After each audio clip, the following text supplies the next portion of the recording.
تو تمہیں حیرت نہیں ہونی چاہیے۔ پھر یہ بات فرمائی کہ اللہ رب العزت نے کائنات کی تخلیق 6 دنوں میں کی۔ 2 دنوں میں زمین کو بنایا، آسمان کو بنایا، اور 2 دن میں زمین کے پورے انتظامات کر دیے، زمین و آسمان کی تمام کائنات کے انتظامات کر دیے۔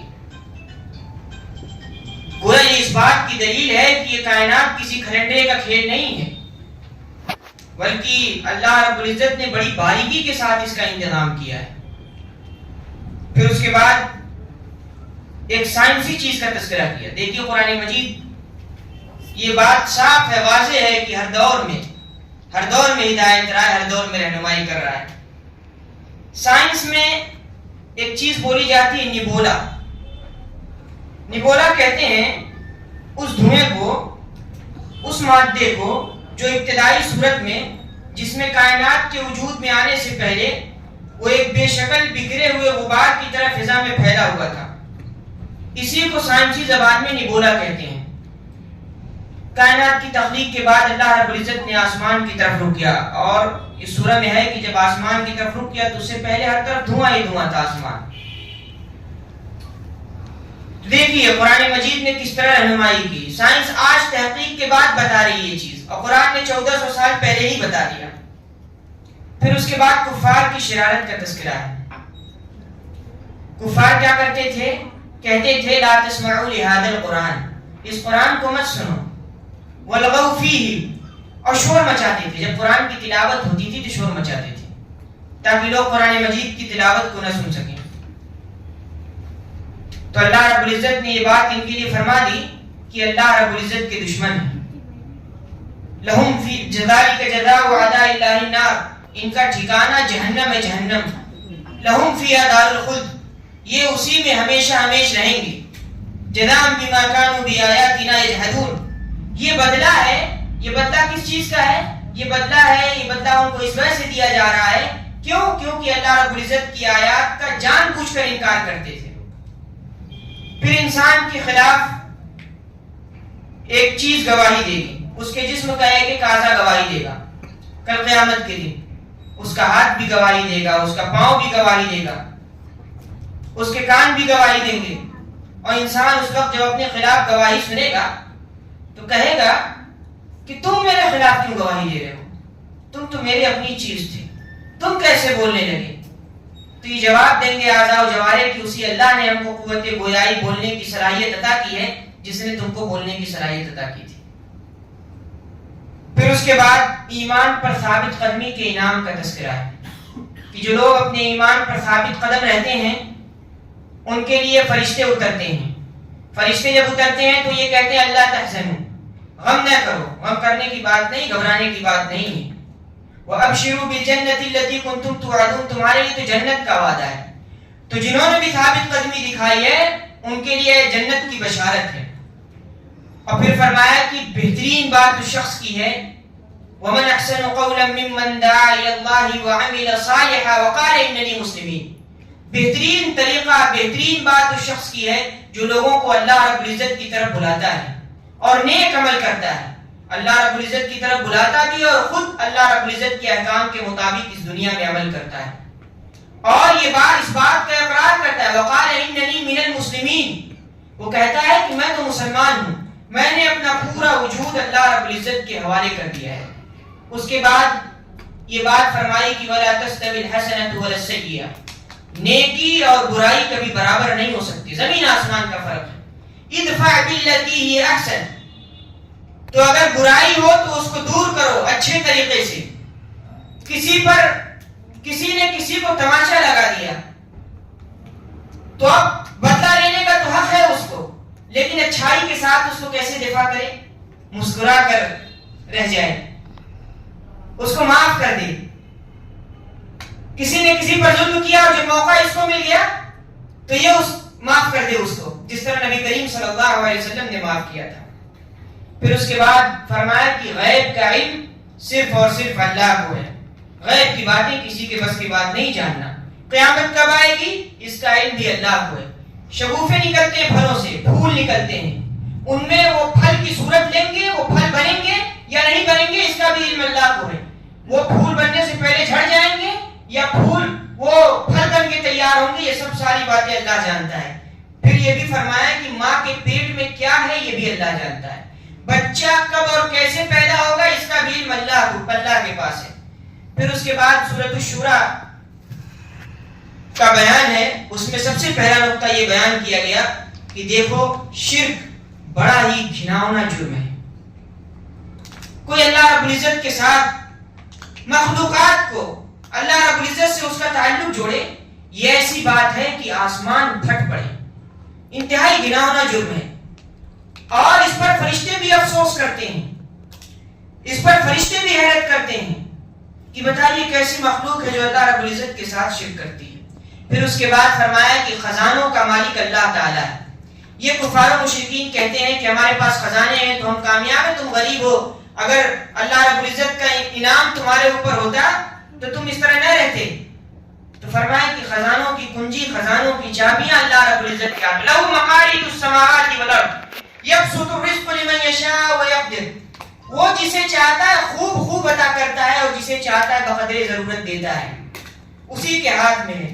پھر فرمایا کہ دین کو قائم کرو اور تفرقے میں نہ بٹو، تفرقہ انتشار یہ زہر ہے، اس سے سوائے بربادی کے اور کوئی چیز ہاتھ نہیں آتی۔ پھر مومنین کے چند کاموں کا تذکرہ ہے۔ مومن کا سب سے پہلا کام وہ یہ کہ اللہ رب العزت کے دین کی طرف لوگوں کو بلاتا ہے، وہ استقامت اختیار کرتا ہے، ڈٹ جاتا ہے اپنے مقصد میں۔ اس کا ایمان کتابوں پر بھی ہوتا ہے، اس کا ایمان رسولوں پر بھی ہوتا ہے، اس کا ایمان ہر اس چیز پر ہوتا ہے جس پر ایمان لانے کا اللہ رب العزت نے اس کو حکم دیا ہے۔ وہ عدل اور انصاف قائم کرتا ہے، اس کا بھروسہ، اس کا توکل صرف اور صرف اللہ رب العزت کی ذات پر ہوتا ہے۔ وہ گناہ کبیرہ سے پرہیز کرتا ہے، اور اگر غصہ آ جائے تو پھر غصے کو پی جاتا ہے، وہ بھڑکتا نہیں ہے، وہ جذبات کی رو میں بہہ نہیں جاتا۔ پھر فرمایا کہ جب کوئی معاملہ ہوتا ہے تو آپسی مشورے سے وہ لوگ اس معاملے کا حل تلاش کرتے ہیں۔ گویا مشورہ، شورائیت یہ اسلام کا ایک بہترین نظام ہے۔ پھر فرمایا کہ وہ اللہ کے راستے میں خرچ کرتا ہے۔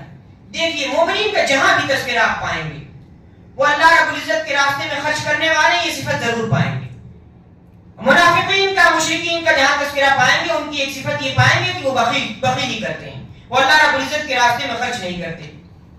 پھر فرمایا کہ اولاد دینا یہ اللہ رب العزت کے اختیار میں، وہ جسے چاہتا ہے بیٹا دیتا ہے، جسے چاہتا ہے بیٹی دیتا ہے، جسے چاہتا ہے کچھ نہیں دیتا، بانجھ بنا کر چھوڑتا ہے، تو یہ اللہ کی مرضی ہے۔ اولاد دے کر بھی آزماتا ہے، اولاد چھین کر بھی آزماتا ہے، کسی کو صرف بیٹیاں دے کر آزماتا ہے، کسی کو صرف بیٹے دے کر آزماتا ہے۔ پھر فرمایا کہ کلام الہی یہ اللہ رب العزت نے جب رسول اللہ صلی اللہ علیہ وسلم پر نازل کیا، جتنے بھی انبیاء پر اللہ رب العزت کا کلام نازل ہوتا ہے وہ تین چیزوں کے ذریعے نازل ہوتا ہے، یا تو وحی یعنی اشارے کے ذریعے، یا پھر پردے کے پیچھے سے، یا پیغمبر کے ذریعے۔ یہاں یہ بتانا مقصود ہے کہ بالمشافہ اللہ رب العزت کو دیکھنا یہ اس دنیا میں انسان کے بس کی بات نہیں ہے، بلکہ انبیاء کے ساتھ بھی جب اللہ رب العزت نے ان کو کلام عطا کیا تو یا تو وحی کے ذریعے ان کو عطا کیا، یا پھر پردے کے پیچھے سے جیسا موسیٰ علیہ السلام سے کلام کیا، اور پھر پیغمبر بھیج کر یعنی فرشتوں کو بھیج کر اللہ رب العزت نے اپنا پیغام اتارا۔ پھر اس بات کی وضاحت کی کہ اللہ کی کتاب جتنی بھی کتابیں ہیں سب کی اصل الکتاب، سب کا مرکز لوح محفوظ ہے، جو اللہ رب العزت کے پاس ہو بہو ویسے ہی موجود ہے، اور وہیں سے تمام کتابوں کا نزول ہوا ہے۔ پھر یہ بات فرمائی، دیکھیے انسان سفر میں جاتا ہے، سفر کی دعا بھی اللہ رب العزت نے سکھائی، کیا بہترین دعا، اس سورہ میں اس دعا کا تذکرہ ہے، سبحان الذی سخر لنا هذا وما كنا له مقرنین وَإِنَّا إِلَىٰ رَبِّنَا لَمُنْقَلِبُونَ۔ ایک مومن ہوگا، اللہ رب العزت کے دل میں اس کا ڈر ہوگا تو وہ اللہ رب العزت کی تسبیح بیان کرتے ہوئے بھی سفر کرے گا، وہ اس دنیا میں رہے گا بھی تب بھی اللہ رب العزت کی تسبیح کرے گا، سفر میں رہے گا، حضر میں رہے گا، حال میں اللہ رب العزت کی تسبیح پاکی بیان کرے گا۔ کیا کہتا ہے سفر کی دعا میں؟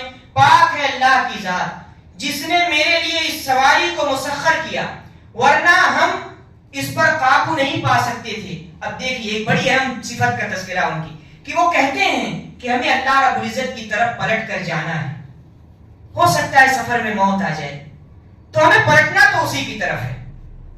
پھر اس کے بعد مشرکین کے جرم پر انتہائی کاری ضرب لگائی گئی کہ یہ احمق لوگ بیٹیوں کو اپنے لیے ذلت کا ذریعہ سمجھتے ہیں۔ وہ سمجھتے ہیں کہ بیٹیاں پیدا ہو گئیں تو ہم ذلیل ہو گئے، اور یہ برائی موجودہ دور میں ہمارے زمانے میں بھی ہے۔ بیٹیاں پیدا ہو جاتی ہیں تو لوگوں کے چہرے بگڑنے لگتے ہیں، اور فرمایا کہ ان کی احمقانہ باتیں اتنی ہیں کہ جو چیز اپنے لیے نہیں پسند کر رہے ہیں اس کو یہ لوگ اللہ رب العزت کے لیے پسند کرتے ہیں، کہتے ہیں فرشتے اللہ کی بیٹیاں ہیں۔ پھر اس کے بعد ان کی ایک اہم برائی کا تذکرہ کیا کہ آباء و اجداد کی تقلید میں بالکل ڈوبے ہوئے ہیں۔ کیا کہتے ہیں؟ انا وجدنا آباءنا علی امۃ وانا علی آثارنا مقتدون، کہ ہم نے اپنے آباء و اجداد کو ایسے ہی پایا ہے، ان کی ملت یہی تھی جو ہم کر رہے ہیں، جو طریقہ ہم نے اپنایا ہے نا، اسی ہم نے اپنے آباء و اجداد کو پایا تھا، اور ہم تو انہی کے طریقے پر چلنے والے لوگ ہیں۔ تو آباء و اجداد کا اگر طریقہ غلط ہوگا، آباء و اجداد کا طریقہ اگر جہنم میں لے جانے والا ہوگا، تو کیا ہم بھی اس طریقے کو اپنائیں گے؟ ہرگز نہیں۔ لیکن جن کے پاس عقل ہے وہی اس بات کو سمجھ سکتے ہیں، جن کی عقل پر پردہ پڑا ہوا ہے، جو بے عقل لوگ ہیں وہ کیا جانیں گے؟ پھر فرمایا کہ یہ لوگ دوستیاں کرتے ہیں نا دوستوں سے، اپنے یارانہ کرتے ہیں، خوب خوب دوست بناتے ہیں، دنیا میں خوب مل جل کر رہتے ہیں، خوب عیاشیاں کرتے ہیں، خوب ظلم و ستم ڈھاتے ہیں۔ کل وہی دوست ان کا سب سے بڑا دشمن ہوگا قیامت کے دن، کل وہی اس کو دیکھ کے بھاگے گا، اس کے کوئی کام نہیں آئے گا۔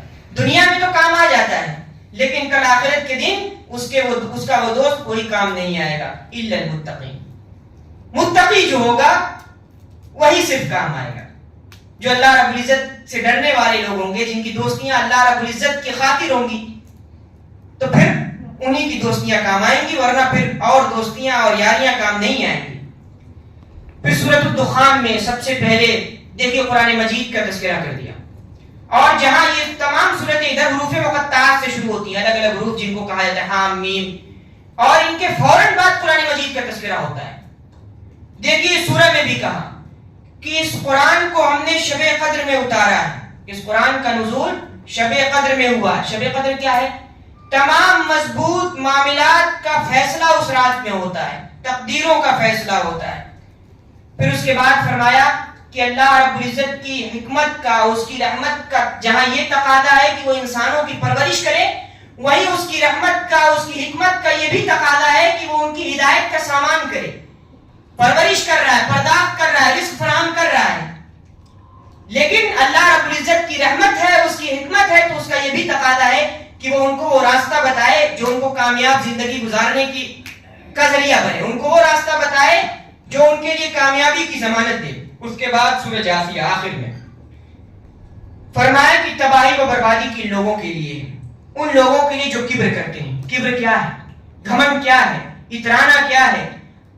اللہ رب العزت کے قانون کو چھوڑ کر اپنی منمانی کرنا، یہی کبر ہے کہ ہم اپنا قانون چلائیں گے، اللہ رب العزت کا قانون ہمارے لیے کوئی معنی نہیں رکھتا۔ فرمایا کہ یہ تباہی و بربادی کا ذریعہ ہے، اور متکبرین کا ٹھکانہ جہنم میں، جو لوگ اللہ رب العزت کے قانون کو چھوڑ کر اپنے قانون کو، اپنی منمانیاں کرتے ہیں، اللہ رب العزت کی آیات کا مذاق اڑاتے ہیں، ان کے لیے ان کا بھی ٹھکانہ جہنم ہے، ان کے لیے بھی تباہی و بربادی ہے۔ جو لوگ شرک کرتے ہیں اور آخرت کا انکار کرتے ہیں، ان کے لیے بھی تباہی و بربادی ہے۔ پھر فرمایا کہ تباہی و بربادی ان لوگوں کے لیے بھی ہے جو اپنی خواہشات کے غلام ہیں، اللہ رب العزت کے غلام ہونے کے بجائے، اللہ رب العزت کی بندگی کرنے کے بجائے خواہشات کے پیچھے بھاگتے ہیں، اللہ رب العزت کی رضا پر خواہشات کو غلبہ دے دیتے ہیں، اور پھر تباہ و برباد ہوتے ہیں۔ فرمایا کہ ایسے لوگوں کا انجام کیا ہوگا؟ پہلے دیکھیے دنیا میں کیا انجام ہوتا ہے ان کا، ہدایت سے محروم ہو جاتے ہیں، ان کے دلوں پر اللہ رب العزت ٹھپا لگا دیتا ہے، سیل بند، اب ان کو ہدایت نہیں ملنے والی، ان کے کانوں پر مہر لگا دیتا ہے، کان بند ہو جاتے ہیں، ہدایت سننے سے محروم ہو جاتے ہیں، آنکھوں پر پردہ پڑ جاتا ہے، ان کو نظر نہیں آتا راستہ، پھر بھٹکتے رہتے ہیں، دربدر کی ٹھوکریں کھاتے رہتے ہیں۔